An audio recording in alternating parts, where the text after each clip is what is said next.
Well, good morning, everyone. What a great group you are, even though we can't see each other all on screen, but lots of people still coming in, and welcome. My name is Catherine McGarry. I am the Mayor of Cambridge, and I'm really thankful that you've chosen to join us this morning to celebrate International Women's Day. We would like to begin by acknowledging that the land on which we gather today is the land traditionally used by the Haudenosaunee, Anishinaabe, and Neutral people. We also acknowledge the enduring presence and deep traditional knowledge and philosophies of the Indigenous people with whom we share this land today. Today, we join a global celebration to recognize and honor the economic, political, and social achievements of women past, present, and future. This day encourages women, girls, and gender diverse people around the world to unite in thoughts, prayers, struggles, hopes, and dreams as they continue to strive to make our planet a better place for all of us. And as we know, it's no easy task, as many worldwide continue to face seemingly insurmountable hurdles, whether socially, culturally, and economically, while we try to live up, and we all try to live up to our fullest potential. Therefore, the theme of today's International Women's Day 2022 is hashtag Break the Bias. And that will certainly resonate with all of us. Today, we're asking everyone to embrace this theme as a global call to arms to tackle discrimination and celebrate our differences and forge an equal future. To accomplish this and make any significant change, we first have to identify our potential biases and develop strategies to alleviate the impact that they may have to ensure that we have welcoming communities and workplaces for all. And that's what we hope to achieve today by celebrating all of the women in our lives. They are the cornerstones of our communities, working tirelessly and making countless difference in the lives of those around them. Together, let's all break the bias today, but also beyond. At this time, I'd love to recognize today's sponsors. We couldn't do this without you. These fabulous women continue to support programming to inspire and lift all women in our community. So our leadership sponsor, Cowan Insurance Group. Our community partners are the Bank of Montreal, Collaborative Structures Limited, Dumfries Mutual, Giffen Lawyers LLP, Powerline Logistics Service Inc., SV Law, your neighborhood credit union. And our community builders, and boy, you all are, Cambridge Memorial Hospital, Conestoga College, Dean Group, Empire Life, Energy Plus Inc., Graham Matthew, Masri O Inc. Architects, New Era Logistics Inc., P&H Milling Group, a division of Parrish and Heimbecker, Paul M. Mann Professional Corporation, RLB, Waterloo Regional Police Association Rec and Banquet Hall. So thank you so very much. We couldn't do it without you, as I've said. I'd also like to recognize some of our local representatives joining us today, and our dignitaries include the Mayor of North Dumfries, Sue Foxton, the Region of Waterloo Chair, Karen Redmond, the Region of Waterloo Councillors, Carl Kiefer, Jim Erb, and Elizabeth Clark. Now at this time, I'm so excited to introduce today's first guest, the Honorable Bardish Chagger. And I've known Bardish for many years, and you know yourself that when she enters the room, you know it. Her smile lights up everybody in the room. So the Honorable Bardish Chagger was elected as the Member of Parliament for the riding of Waterloo on October 19th, 2015. She was named immediately as Minister of Small Business and Tourism by Prime Minister Justin Trudeau on November 4th, 2015. Prior to becoming the MP for Waterloo, Bardish worked at the Kitchener-Waterloo Multicultural Centre, an organization that assists new Canadians as they transition to full participation in our community's life. As a special projects coordinator, Bardish planned and coordinated the annual Kitchener-Waterloo Multicultural Festival in Kitchener's Victoria Park, an event I much loved. And that brought together community, cultural, and business groups in all of Waterloo region. She also worked with other agencies to offer an annual Global Skills Conference to introduce foreign trained professionals to related professions and find meaningful employment. For more than 2 decades, Bardish has volunteered with a wide variety of community organizations. She's recently been a board member with the Workforce Planning Board of Waterloo Wellington Dufferin, and also with Empty Space, a professional not-for-profit theater company and arts and culture organization within a Waterloo region. She is an active volunteer with Interfaith Grand River, the Heart and Stroke Foundation, and the Waterloo Rotary Club. Rotary's principal motto of service above self is an accurate reflection of Bardish's passion, and boy, she's passionate, you'll see, for civic engagement. She believes that we get out of our community what we put into our community. And I would have to say, watching from the sidelines, Bardish is certainly living up to that. Bardish has lived in Waterloo all of her life. In 2004, she graduated from the University of Waterloo with a Bachelor of Science degree. Bardish is the recipient of the Pink Attitude Evolution's Woman of the Year and the Waterloo Region Records 40 under 40. Bardish, it is so good to see you, and the floor is now yours. Thank you so kindly for that warm introduction, Mayor McGarry. Good morning, everyone. It's amazing to see so many of you here in support of this International Women's Day breakfast. I would like to acknowledge that Councillor Tom Galloway is also here. And as others join, please put your name in the chat so that we know you're here, because these webinar formats don't always permit us to see each other. So we want to give a shout out to as many people as possible, because it almost seems like you could have a regional council meeting right here. It almost feels like you definitely have quorum. So if there's any motions that need passing, I'm sure Chair Redmond would appreciate it. I too would like to acknowledge that I'm joining you from Waterloo, the traditional territory of the Anishinaabe, Haudenosaunee, and Neutral peoples. I'd also like to recognize that these remain very uncertain and challenging times. And I, like so many, am also watching what is happening here in Canada and around the world.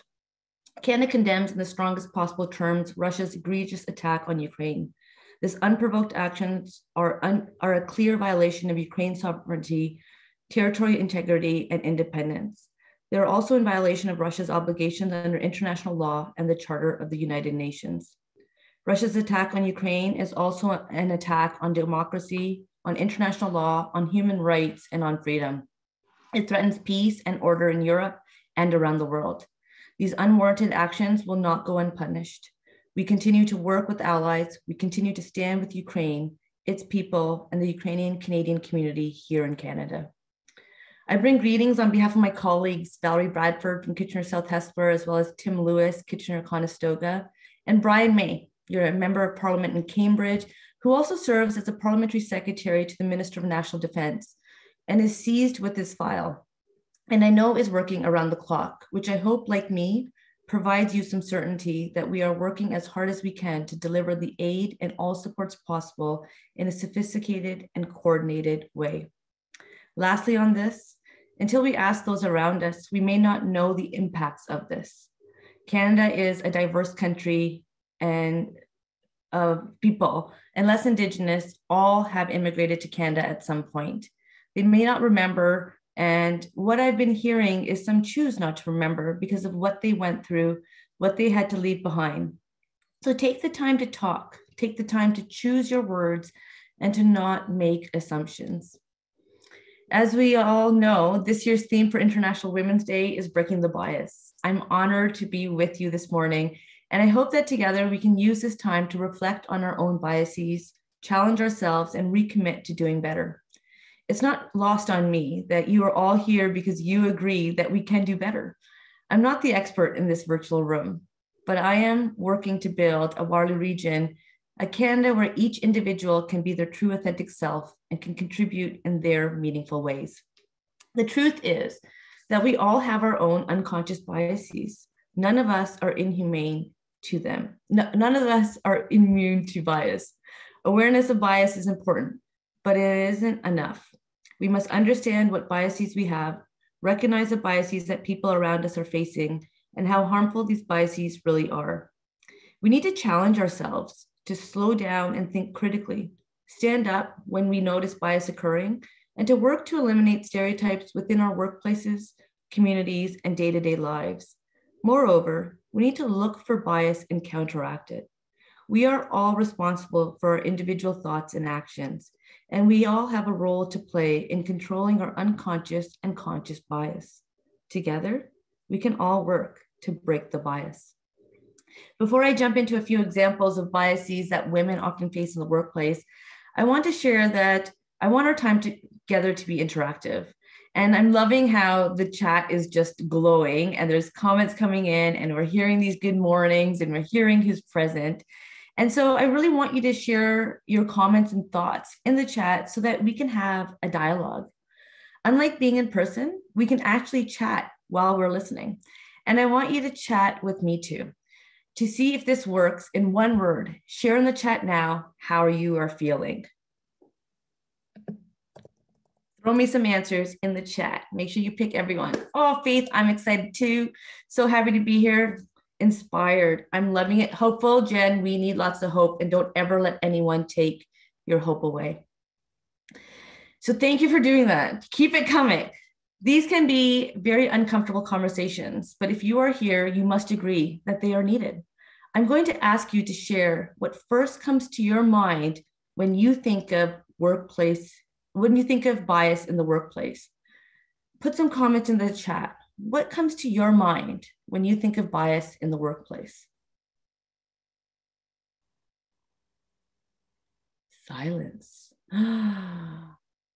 Yes, unequal gender pay. That's right. Defeat inequality, stereotyping. Yes, mansplaining. Sometimes I find myself doing it too. And so we really need to have this. That's right. Keep those comments coming because I can promise you others are feeling it. Ageism, very real. So now, to be honest, and though it may be awkward, please share if you have ever felt bias in the workplace. I have. Yeah. And to anybody watching, just look at this, 100%. What I can tell you is that a large number of people have faced bias in one way or another in the workplace, which makes it so much more important that we are all taking the time to have this conversation. And I would like to thank Greg DeRocher and the team at the Cambridge Chamber of Commerce and its members for making this space possible. The reality is anyone can face bias, especially within the workplace. However, certain populations are disproportionately affected by biases, including women, people of color, and those belonging to LGBTQ2 communities, people with disabilities, and all possible intersectionalities are much more likely to face bias. Studies have shown that women are slower to receive promotions, and even more so when belonging to underrepresented communities. Moreover, those who identify as LGBTQ2+ and have something on their resume that shows they belong to the LGBTQ2+ community, such as volunteer experience, are less likely to hear back from hiring managers. And I want you to think about why that might be the case. There are many different types of bias, and I will go over a few of them. As I talk about them, I hope that you will take the time to think about whether we have these biases, have seen these biases in our workplace, or have faced them ourselves. The first bias I'll dive into is maternal bias, or as some call the maternal wall, which is one of the strongest biases women face in the workplace. The maternal wall is a term referring to stereotypes and various forms of discrimination encountered by working mothers and mothers seeking employment. When women begin motherhood, there is this massive assumption that they'll no longer have the same amount of time or passion for their job as they once did, because they'll be too busy with their family. As such, they're given less opportunity taken less seriously, and given easier assignments. This type of bias can be shown by passive comments or jokes from coworkers. You may have overheard at some point during your career or within your community where a newer mom is working or volunteering in the late hours and someone says something along the lines of, well, it's late. Shouldn't you be at home with your family? Comments like these undermine women and the choices they make. It assumes that when women become mothers, they can't be committed to both their family and career. They must pick one, which we all know shouldn't need to be the case. Similarly, mothers who show they're committed to their career are often seen in a negative light because of the deep-rooted bias that women should focus on their family and be taking care of their children. An example that comes to mind is the Honorable Karina Gould, the first sitting federal cabinet minister to give birth while in office. The questions she received focused on if she could balance her duties and her personal responsibilities. Karina has a wonderful partner who is unconditionally supportive of her and a wonderful father. I wonder if you can think of some of the comments he got to endure. I'd like to take a moment and invite everyone to guess for this question in the chat here. According to Harvard University's implicit association test, what percentage of people more readily associate men with the word career and women with the word family? So please go ahead, put in a number in the chat. What's the percentage? We see it 100. Oh, there you go. There we go. Keep them coming. So we had some close guesses. The answer is 76%. More than 3/4 of the population is more likely to associate men with careers and women with family. As we can see, this is a deep-rooted bias seen in the workplace and in many communities. It's one of the reasons that many women put off getting married into relationships, getting married, or starting a family, because they know that once they do, they'll have a much harder time advancing in their careers because of the bias that exists. We can all play a role in supporting healthier, happier families. So if we notice new mothers facing biases, being sidelined for projects, or that can help them advance their careers, or overhear unnecessary comments, it's important to remind colleagues that new mothers should be able to decide for themselves whether they'd like to take on a new project, rather than assuming they won't have the time for it. Think about it. Would people have the same things to say to a man who recently became a father or who just came back from paternal leave? We also need to commit to calling out and questioning this double standard. How often do we hear the term working dad? My father worked 3 jobs and was instrumental to my upbringing, and I think he did a pretty good job at both. As more people share their experience and lived realities from the workplace, another form of bias that is prevalent is attribution bias. Women are less likely to receive credit for their work in the team setting and are more likely to be blamed for mistakes or when something goes wrong compared to men on the team. This type of view is attributed to seeing women as less competent than men. Thus, women's contributions are viewed as less valuable than men. A great example of this is probably something a lot of women have faced here, including myself. As you may know, I am the only woman to serve as government house leader in Canada, and I can't wait till there is a second so that I can become the first. I recall during briefings when certain officials would defer to the men in the room on certain issues and were reluctant to speak to me, and perhaps because their biases, they assumed the men were the decision makers. Situations like this are very uncomfortable, and they make you feel like your opinions, work, and voice are irrelevant. I've been lucky to have team members who did not stand for this and had no problem reminding these officials of who they needed to be speaking to or with and of my role. But not all women are as lucky as I've been. Women are far more likely to be talked over than men. In fact, studies have shown that men are 3 times more likely to talk over women than they are to talk over fellow men. Interestingly, studies have also shown that women will talk over other women, but are less likely to talk over men. This is rooted in attribution bias, where even women see themselves and other women as less valuable than men in the workplace, because their contributions are often underappreciated. If we notice this occurring in our meetings or workplace, it is critical that we take a moment to speak up and acknowledge a great point someone has raised by asking them to elaborate.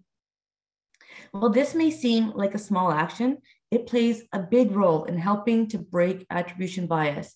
And it really shows your team that everyone's work, opinion, and views are valued, are important.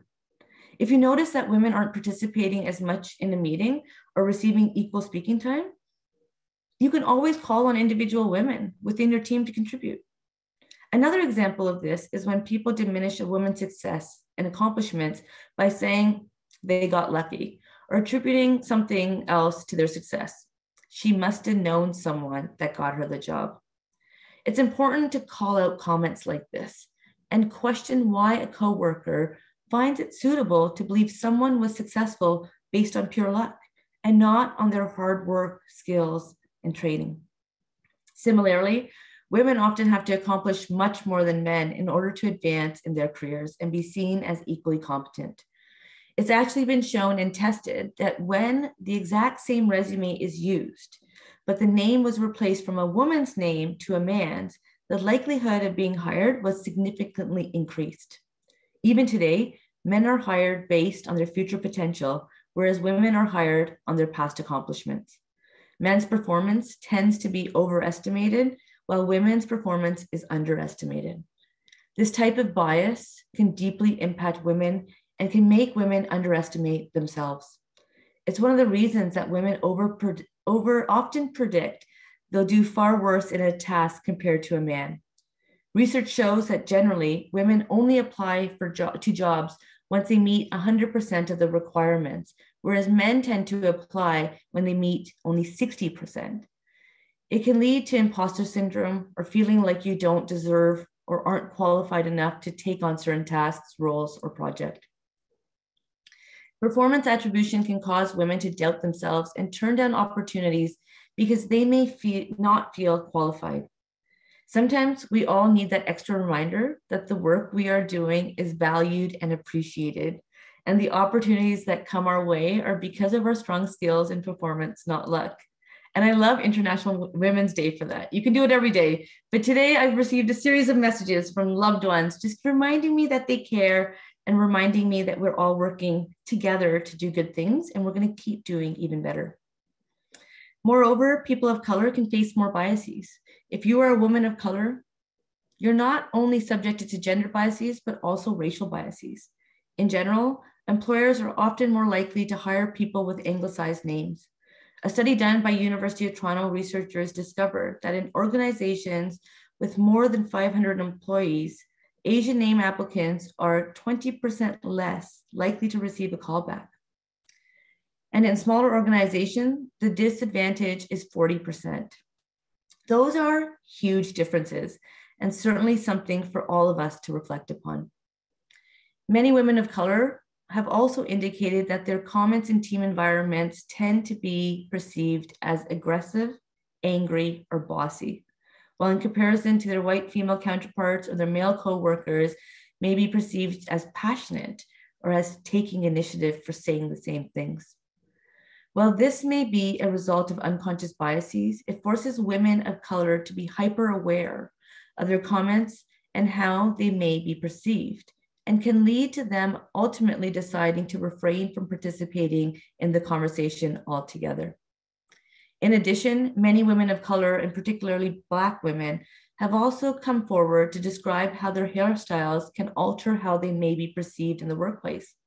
Black women sporting their natural curls or braids or locks have expressed their challenges getting hired in comparison to when they wear their hair straightened. It is important that we all take the time to consider how our own personal biases may impact what is perceived as professional. Women of color should not feel obligated to unnecessarily monitor their tone or change their appearance to make themselves smaller or easier to digest. Women across all races can experience biases in the workplace differently. Okay, get ready to put your guesses in the chat again. According to one study, how much more likely is a woman to get an interview if her resume pictures her without a hijab compared to pictures her with a hijab? A whole different conversation of whether your resume should include a picture or not. That's for another day. But what do you think? If a resume pictures her without a hijab compared to pictures her with a hijab? Oh, great answers. Thank you for your participation. My big heart to you. The correct answer is 3 times more likely. I'll expand on this with 2 statistics with 2 real life examples. A friend of mine is a Muslim woman who wears a hijab and has an anglicized name. She almost always has no issues getting an initial phone interview or call back from hiring managers. However, when she goes in for an in-person or Zoom interview, she often finds that the interview is taken aback. She's mentioned to me that because there's nothing on her resume that necessarily signifies she's Muslim, she has no accent and has an English name, the image of her that people paint in their heads is very different than who she actually is. She's also felt attitudes change once people realize she is white passing and is a Muslim. My friend has actually came out of interviews feeling terrible because of situations like this.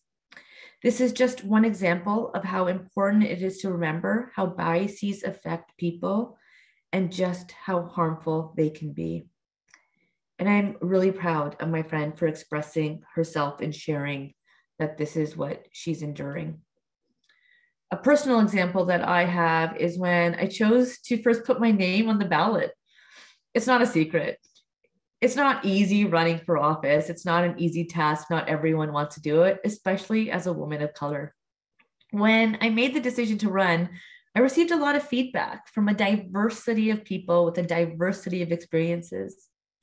The advice that stuck to me was when it was suggested I change or alter my name and to avoid putting my face on my signs. Very few people noticed, but I was one of the few candidates in 2015 who had full color signs with my name and my face on them. And the good people of the riding of Waterloo elected me. I always say, as much as the world needs more Canada, Canada needs more Waterloo region. My grandpa gave me my name, and him and I used to fight all the time about it. I'm pretty sure that when my grandfather immigrated to Canada, he never imagined that it could be possible for his granddaughter to be elected to office in this amazing country. But it clearly is possible. A person's name is important. It's a big part of who you are. And it's sad that a lot of people face bias and discrimination for their names. It's sad that people even feel they must change their name in order to get a job or because they're tired of people mispronouncing their name. I recall having someone share with me that they changed their name to make it easier for their colleagues to say. I've had difficulties pronouncing names and words. It's important to learn how to pronounce your colleagues and community members' names. It lets them know they're valued. It shows you are genuinely interested.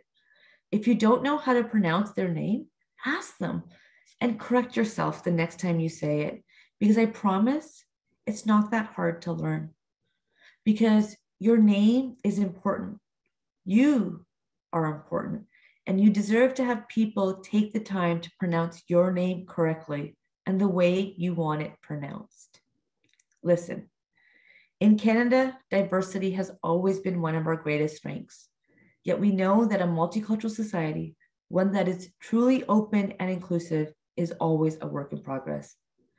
It demands our effort, our attention, and our care.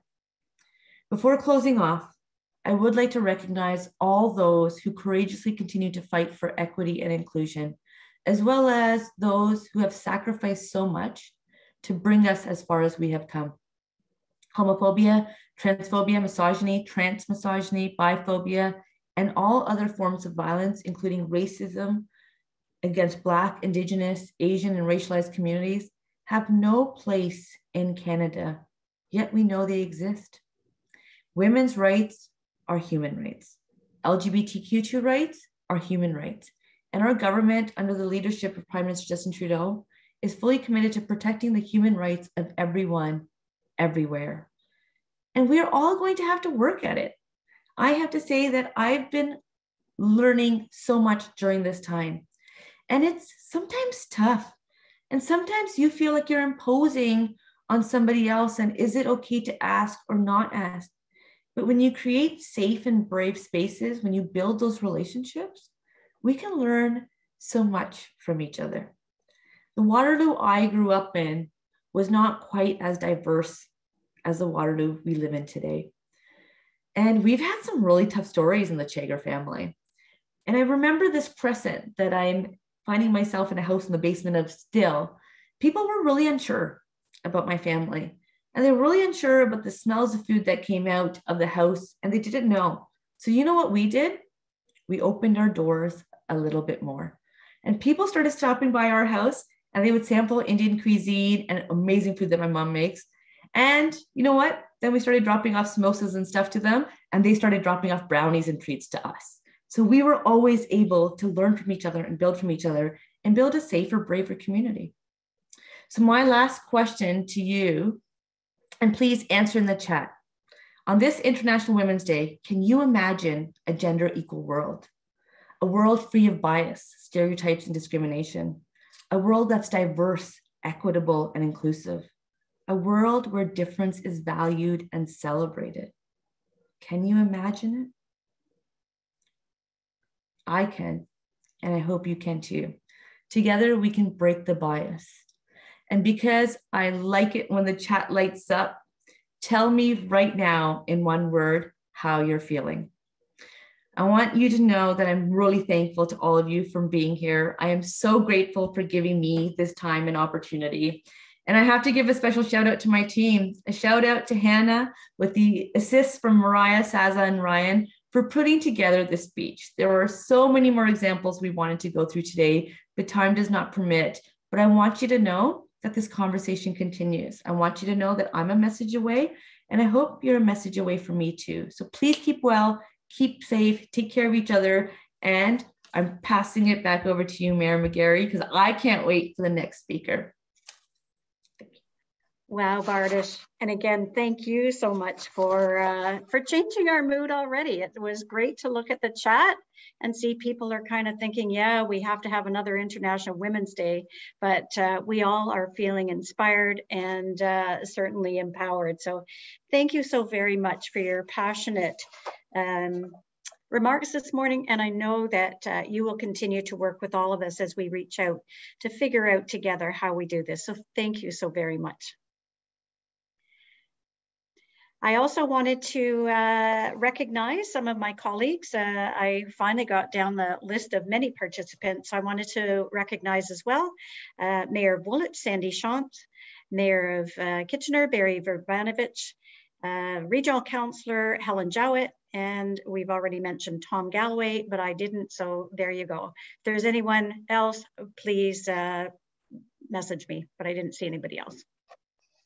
So at this time, I am really excited again to introduce today's second guest and my good friend, Indira Naidoo-Harris. Indira Naidoo-Harris is a trusted public leader, policymaker, journalist, and human rights advocate. She's currently the Associate Vice President of Diversity and Human Rights at the University of Guelph, and previously served as Ontario's first ever Minister of the Status of Women, Minister of Early Years and Childcare, Minister of Education, Associate Minister of Finance, Member of Provincial Parliament for Halton, and I do have to add my good colleague there, and we were serving under the first ever woman Premier in Ontario. And also, Indira is also an award-winning national journalist. As the first official voice for women in the province, Indira Naidoo-Harris headed the Women's Economic Empowerment Strategy and Strategy for Gender-Based Violence. She also worked on Ontario's first ever dementia strategy, Ontario's renewed early years and childcare policy framework, anti-human trafficking legislation, led consultations across the province with women's and Indigenous groups, victims of violence, and social reformers. And she also worked with business and government officials on pay equity and many other issues.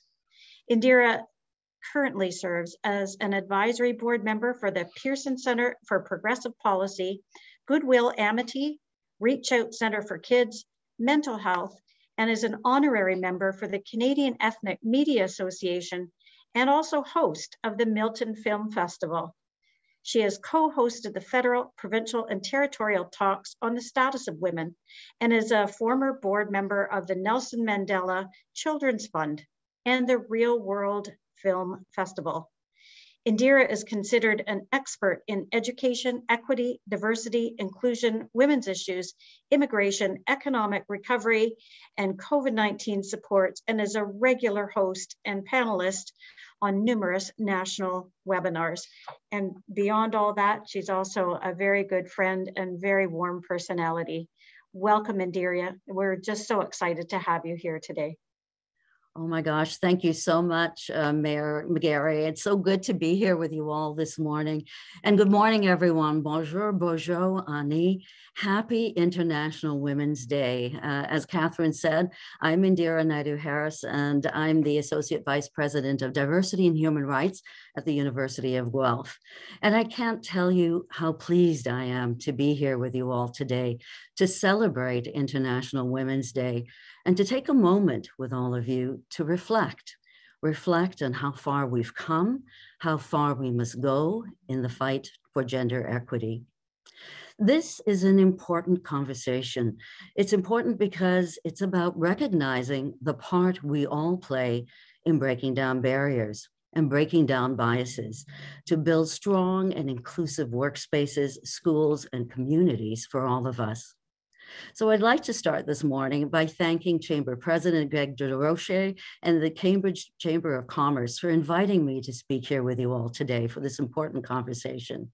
And I'm especially pleased to be here today with two remarkable women, of course, the Honorable Bardish Chagger, who I've known for some time, and of course, my good friend, the Honorable Catherine McGarry.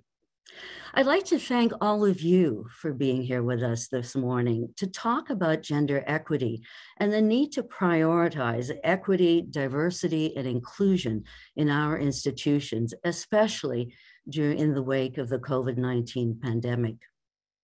You know, it's been an extraordinary 2 years between navigating the unique challenges presented by a global pandemic to addressing the serious inequities in our society. We've all had to work hard to find solutions and to keep our communities on track.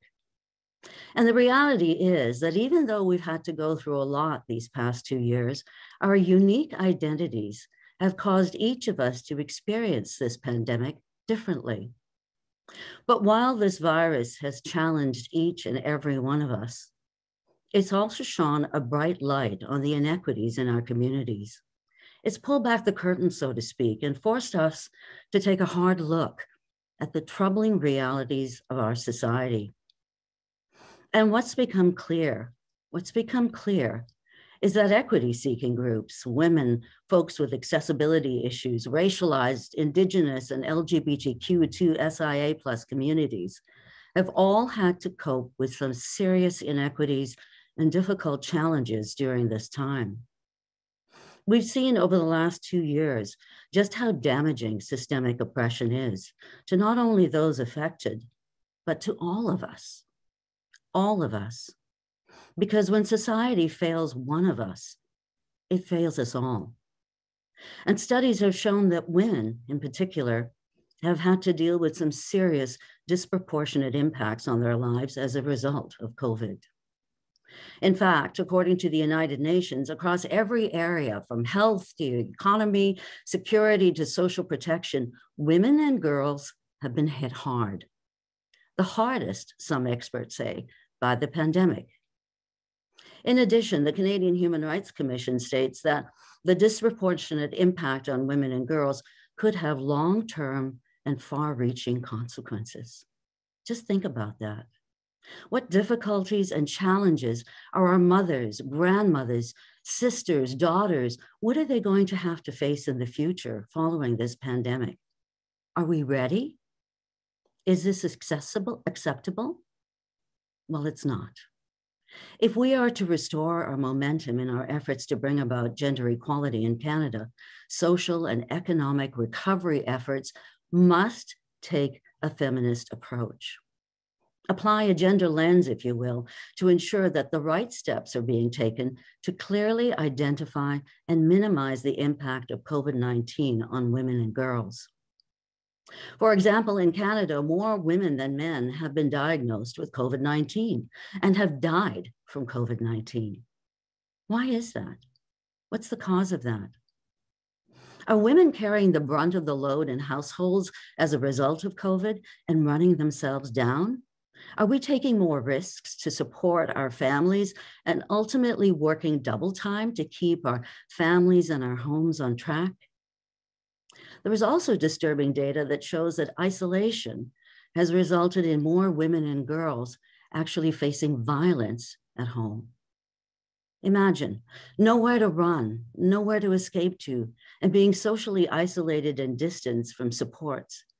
In fact, the data shows that women have had limited access to critical supports during this pandemic, and they are dealing with increased demands for caregiving and unpaid work. It seems women are shouldering much of the heavy burden placed on our society as a result of this pandemic, and we're carrying much of the load. It's important to note that surveys show many mothers actually left the workforce due to a lack of childcare options. In fact, according to US Census data, there were nearly 1.5 million fewer mothers with children 18 or younger in the US workforce in March 2021 than compared to February 2020. And according to the UN, this increase in care work has resulted in young women and girls living in poverty with disabilities or in rural locations, that they're more likely to be pulled out of school first to assist with care and domestic work at home. Now, I know a little about the importance of childcare, and let me tell you that this is not just a woman's issue. Instead, childcare is a vital building block in our modern day society. It's a serious issue and gives support to families, all families. Adding to all of this is the harsh reality that past epidemics have shown us that adolescent girls in particular are at serious risk of dropping out of school and not returning even after the crisis is over. This reality puts the tireless efforts of all women and girls around the world fighting for gender equity, all of us, not just women and girls, for gender equity in education, in jeopardy. Because as we know, a lack of education for women and girls leads to an increase in the gender wage gap and an increase in the number of women and girls in poverty. This just can't happen. We cannot let this happen. We have too much to lose, and we've worked too hard and too long to get to where we are today. And unfortunately, poverty in Canada is already experienced at a higher rate for women. You see, women make up 60% of those in Canada who are economically struggling. In fact, the research shows that the pandemic has hit women hard when it comes to their wallets. Experts say women's jobs are close to 1.8 times more vulnerable in this crisis than those held by men. And while women make up 39% of global employment, they accounted for close to 54% of all job losses this last year. We have to do better. We can do better.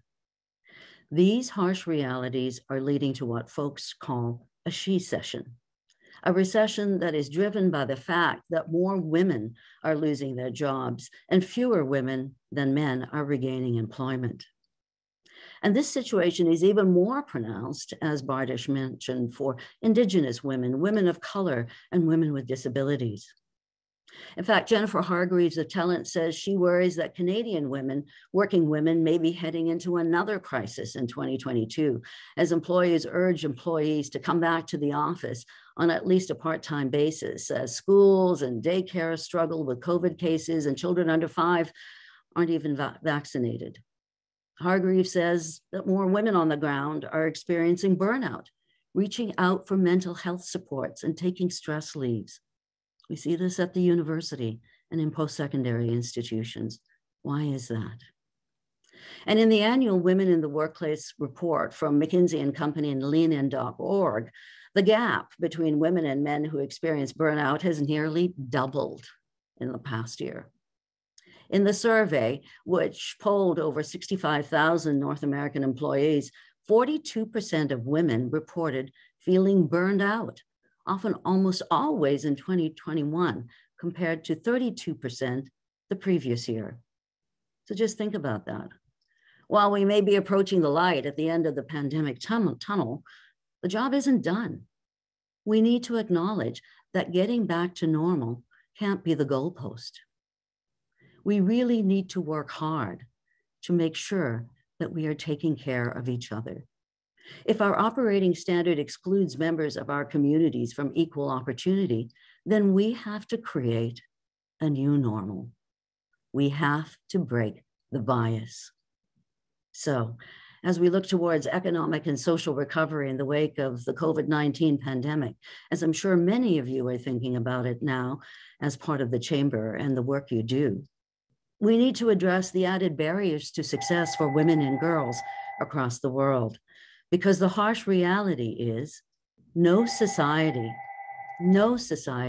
can be successful when half the population is denied opportunity and respect.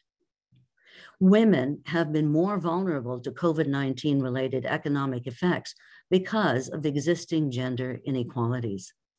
So as we move through recovery efforts, we need to do more.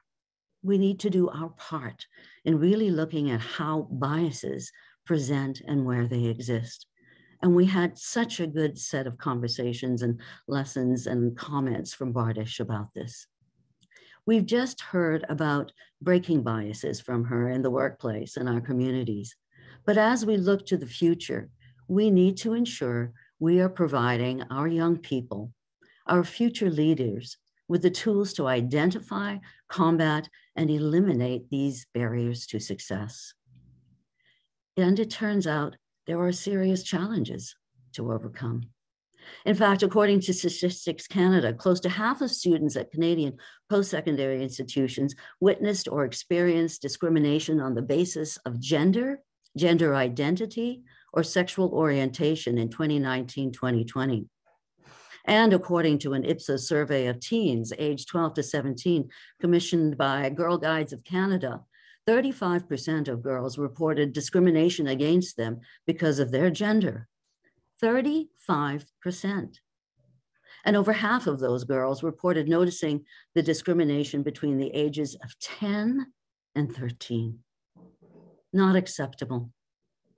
How can we expect to achieve gender equality when our young people, our girls, are facing these harsh realities as young as 10 years old? We have to do better. Because the harsh reality is no society can be successful when half the population is denied opportunity and respect. You know, well, I was born under apartheid in South Africa, and so I've seen firsthand. I've experienced the destructive impacts of gender inequality. I know what it's like to have no voice, no opportunity, no respect. Gender inequality, in my opinion, is one of the truly great injustices of our time. And it is one of the biggest human rights challenges we face today. And we all have a role to play in doing away with it. Achieving gender equality is not just the right thing to do, but it lifts us all up. In fact, studies show that having women in more leadership roles like Catherine McGarry and Bardish Chagger contributes positively to the economy, industry, and social programs. According to the UN, having women in government actually makes a difference. Women change the conversation at the decision-making table. Their presence is strongly correlated with innovation, investments in health and education. That's why it's important to have women at the table during these turbulent times. And getting those women to the table starts by ensuring the full empowerment and involvement of women in classrooms, on university campuses, in businesses, and in communities around the world.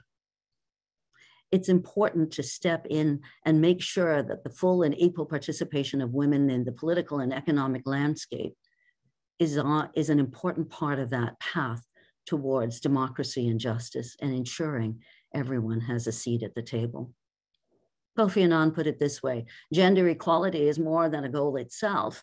It is a precondition for meeting the challenge of reducing poverty, promoting sustainable development, and building a good governance system. You see, no society can achieve its full potential when half the population is denied opportunity. When women are given the opportunity to succeed, the whole world succeeds. According to McKinsey, more women were able to fully participate in paid work and earn equal pay. If more women were able to fully participate, that could add $28 trillion to the GDP. And data shows that gender diversity has a positive impact on the bottom line. And according to another report by McKinsey, the most gender diverse companies are 21% more likely to experience above average profitability. You're all in business. It actually affects the bottom line. So it's clear the path to a successful future for all of us after this pandemic starts by recognizing one very simple thing, that diversity is our strength, and that equity pays the road that gets us there. And as we dive headfirst into today's complex problems, and as we rebuild after 2 years of devastating loss, we need to ensure that we identify, address, and remove barriers to participation. In fact, the Canadian Centre for Diversity and Inclusion noted that by designing a diversity and inclusion response to the COVID-19 pandemic, organizations are actually investing in greater employee engagement and sustainable business growth in the aftermath of the pandemic. So how do we do it?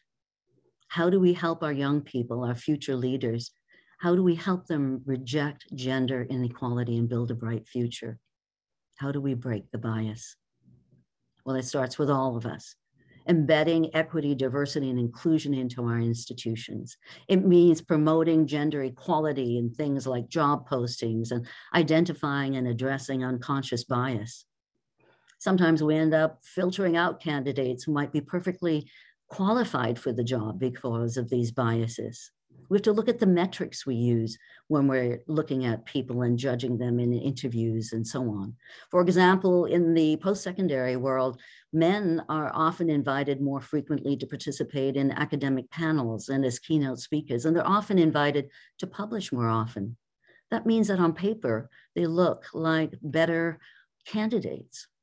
And so this leads to underrepresentation of women as we move through the academic pipeline. Not okay. A study by Universities Canada actually points out that this does happen.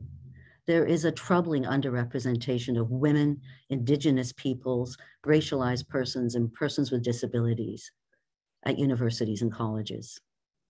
Women are 15.9% of the population, but make up only 40% of full-time faculty at universities. And so turning a blind eye to these numbers, these patterns is only hurting all of us and hurting our students. Research shows that having role models and mentors actually helps our students pursue successful careers. Without mentors, students from equity-seeking groups are less likely to picture themselves in a program.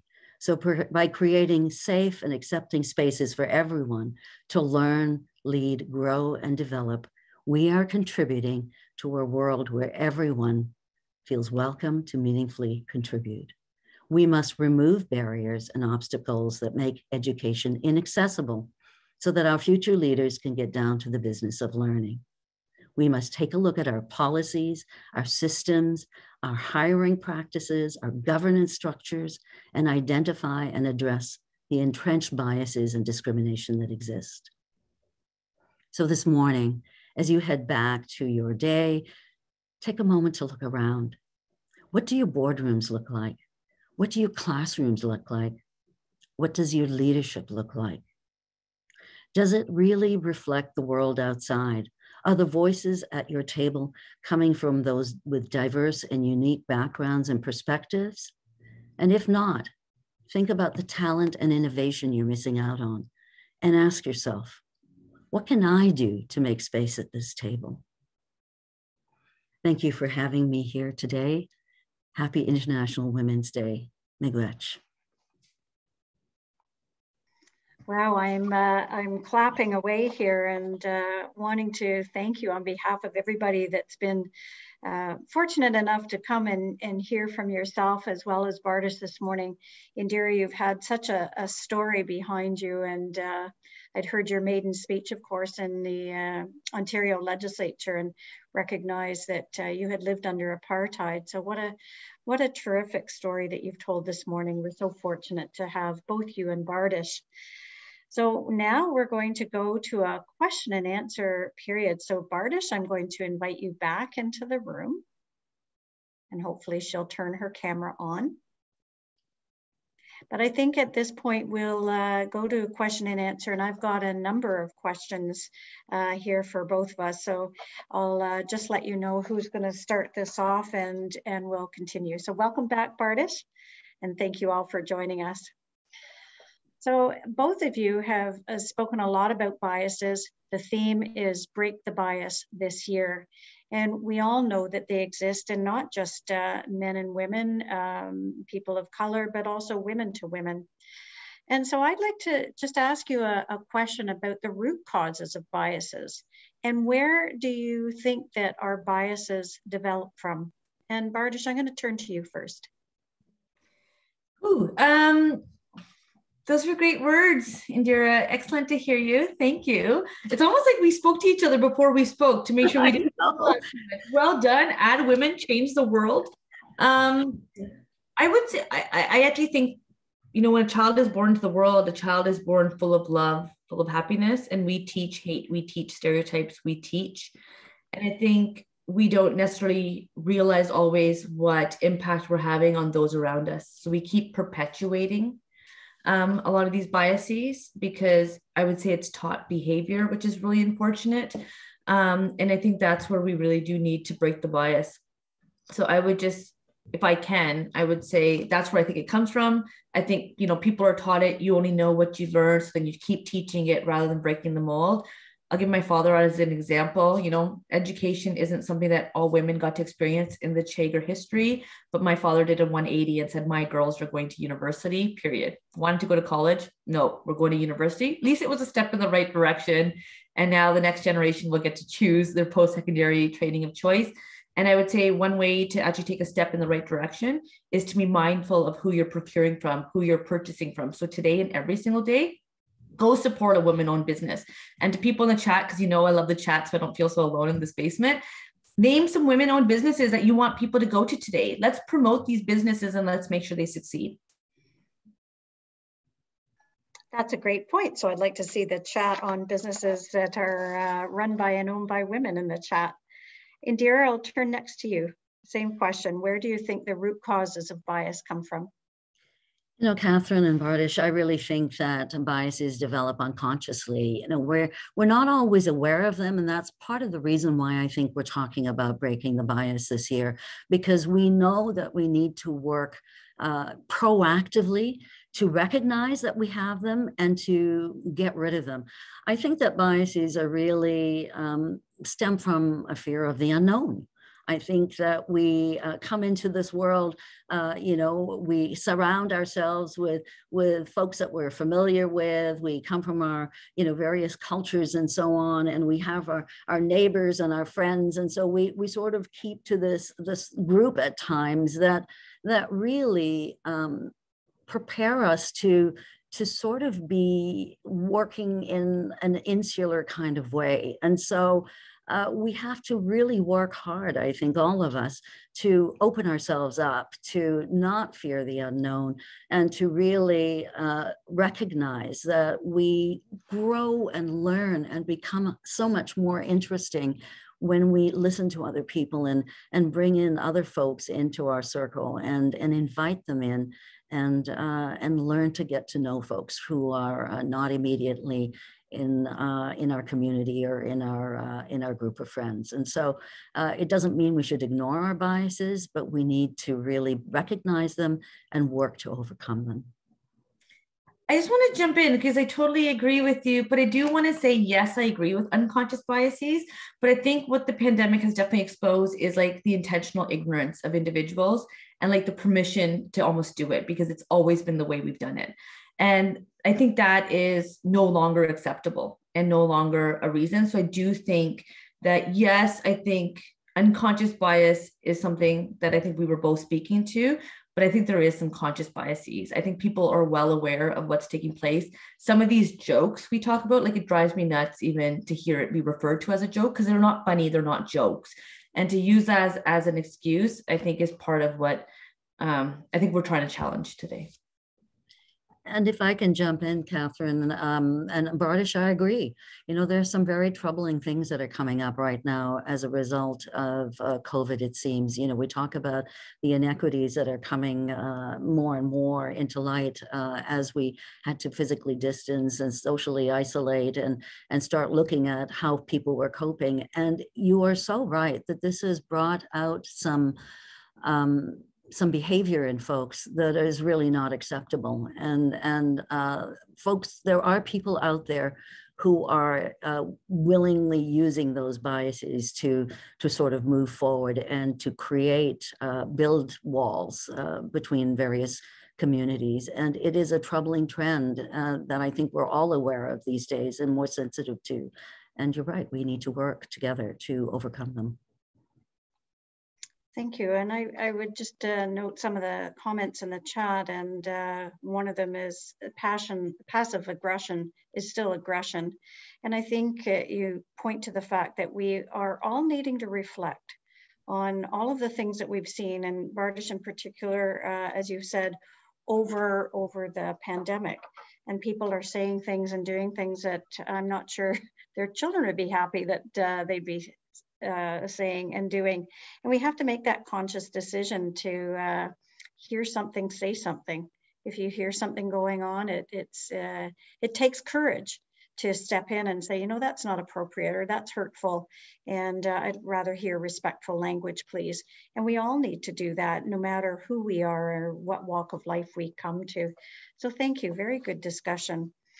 And obviously you are women of color in leadership roles. That's why I read all of your bio this morning. I think as women, we don't often celebrate the good work we do, not just in our current roles, but you can see now a lifetime of service from these incredible women. And I think that that's why we should be celebrating those. You've both said that you feel more susceptible to facing certain biases, and I'd like to know personally how you've worked to overcome them. And Indira, I'll start with you. Sorry, Catherine, just so I understand how I've worked to overcome biases. Is that what the question? Personally, yeah. I want to hear on a personal note how you've managed to try and overcome bias. You know, I think about it a lot because I sit on a lot of selection committees at the University of Guelph. And so, you know, part of my role at the university is to really train folks who are going to be on those selection committees to get past their biases and really look at the candidates that are coming along with a fair and open mind, and to sort of, you know, not concentrate on how they're dressing, as Bardish mentioned earlier with her friend, or you know, the accent, or even to some extent, I touched on it a bit, the CV and the fact that maybe the citations aren't exactly the same or the publication numbers are the same, whether it's you know, a woman or, you know, someone from another equity seeking group. But I try to consciously myself not just assume that, because, you know, I've had to deal with some very serious biases in my, you know, be on the receiving end of some of those when it comes to racism and discrimination and various things like that in my life, that I'm not just thinking, oh, everything's fine and, you know, I'm sensitive and I get it. I walk into every one of those meetings doing a check of myself, so to speak, at the door, you know. So I look at the candidates, and while at times someone may come in and I'm thinking, oh, they really don't have it, I force myself to look at a little more deeply and to examine Why is it, do I think that? And, am I being fair? And is it just a quick look at the resume and maybe not being as fair as I could be? Is it, something about how the person is referring to something, or how they're behaving, and work to check myself? And so this is work that is never done. None of us are in a place where we're ever going to be able to say, well, that's it, the work's done, I no longer have any biases, and I'm good to go, because these are living things. They can crop up when you least expect it, and so it's hard work, but we all have to do it, and I try to do my best to do that. Thank you. Good insights, really, for all of us here listening to you. And Bartosz, I'll go to you next. I was going to say that was a great answer, and really well delivered. And I would have to say that I would definitely relate to it. And so I guess it really just comes down to understanding that they exist, and then addressing them when you see them, and understanding our feelings. I think, growing up as a child of immigrants, oftentimes it was a matter of like, keep your head down. If somebody says something to you, just stay focused on school, get your marks, and come home. Don't worry about it. But then you didn't necessarily get to have coping mechanisms and so forth. So I think, leaning on supportive coworkers is also part of that, and creating those spaces to have conversations. Because obviously, as an example of how do you say somebody's name, you don't like stand in the middle of the lunchroom and ask that conversation, but you might want to like stop by somebody's office or their cubicle or whatever, and just say like, I want to make sure I'm getting your name right. Can I know? It might be somebody's pronouns. It might just be like, whatever the case might be, but actually wanting to learn in a genuine way and not checking off a box, because people know the difference. People know if you're checking off a box or if you're genuinely interested. And if you care about your team and you want to nurture something that actually works, I think it's really essential that, we have those conversations. And I think that's where I should give a shout out to Greg once again and the chamber team. My team helped me write my speech today. And it's actually created this conversation that we wouldn't have had otherwise over the last few weeks. And it was really interesting to see where different people were at and hearing just some of their thoughts. And then we had this document that we were all editing, and, just different perspectives from different people, where my biases, because, we all have them, was kind of like, wow, why is this person thinking like this? But it actually allowed us to have a really necessary conversation. So if you want a reason to start a conversation, ask Greg if you could speak at his chamber event, and then that might help develop your team to be stronger and better. And I think you certainly bring up a good point, and we can't do this work on our own. We sometimes have to have that mirror or other people's perceptions that we're facing pointed at us, so that we can all do that work. And that's the kind of work that we're trying to do in today's society, where we really are trying to overcome bias, no matter what they are. We've talked a lot about bias and how it's there, but you've both been in leadership roles and have the advantage of having a good team around you. So what do you think the biggest stumbling block is that women face when it comes to dealing with biases? Let's say just in a workplace or in their personal lives, that may not have kind of the supportive teams around them that you've been able to get behind you. And Bartosz, I'll start with you. I would just say that having a good team around oneself is not magic. So that actually is looking at your hiring practices and who you're bringing to the table. And if the candidate that you're searching for isn't available, looking at where you're recruiting. And if we keep recruiting in the same channels and so forth, nothing's going to change.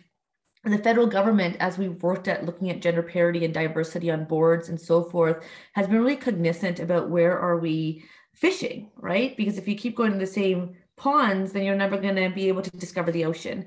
And so it's really been about what firms do we have and so forth. So I would just say one way to do that is making sure that you have a good team around you that is representative and who is not only empowered, but enabled to contribute in meaningful ways. And part of the way we function as a society is that it's not always okay to speak up And that's where my time in office, which I know is always temporary and is truly an honor and privilege, is going to be one where I am going to speak up. And anytime I can have an uncomfortable conversation in a respectful way, I'm going to call it out, because that's what I owe to the people who came before me, and that's where we're going.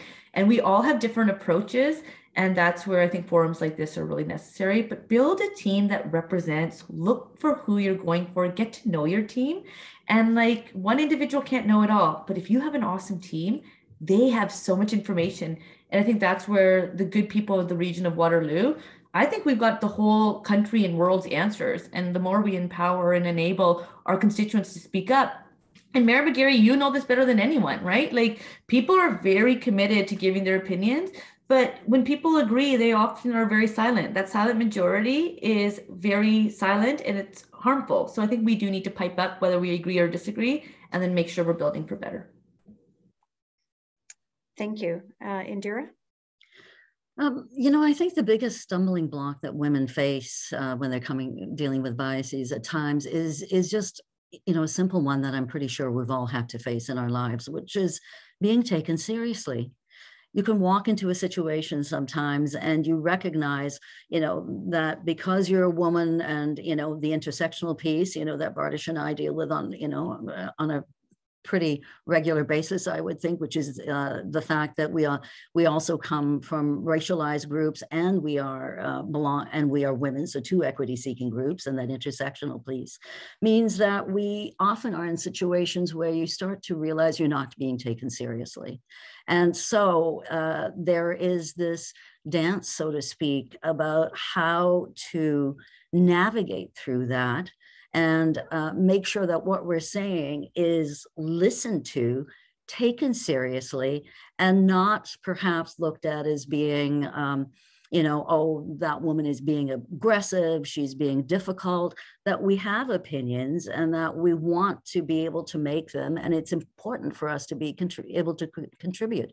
You know, there's something that I think we can all relate to here when I say, I mean, the three of us and those counselors and so on who are also on the call, you know, knocking on doors. A simple example, you know, I remember knocking on doors and going to some doors where, you know, a man would come to the door and it was very clear before I'd even spoken that he wasn't going to take me seriously. And, you know, there were times kind of this sneer and kind of like, oh, what do you know about politics? Do you know what I mean? And it's like, really, you know, you, and then this individual would spout out something that was clearly they just learned from Facebook or learned from their neighbor, hadn't really done any research or really learned about the topic. And so, you know, it became obvious at times that it was just a bias. They weren't going to listen to me and they weren't going to take me seriously. And so I think that is one of the biggest stumbling blocks that women face these days is yes, the notion of walking into a room and being taken seriously. Wow, I realize that we're at the end of our time together, and rather than giving one thing to have our participants hear about, you've given so much of yourselves this morning, and a lot for us to take away and think about. So I want to thank you on behalf of the chamber, the Cambridge Chamber, for all the participants here today. We're just so grateful for your time today. And we're also thankful for your advocacy for the rights of women, girls, and gender diverse people. You're both shining examples of what it means to break the bias, and we're all better for having women in leadership like you to pave the way, strong women who walk the talk every day. So thank you. And as well, a special thank you to all of you that have joined us today and our sponsors who continue to support the Chamber. Join us for our next Women Take Charge breakfast. I'm going to give the Chamber's pitch here. It's a conversation with Jennifer Hutton, Chief Executive Officer of Women's Crisis Services of Waterloo Region, and that will take place in person, 3 dimensions, Thursday, April the 21st at Langdon Hall. Register today if you've not already done so. So to all of you, choose to have a great day and break the bias. Thank you all for joining us. Thank you.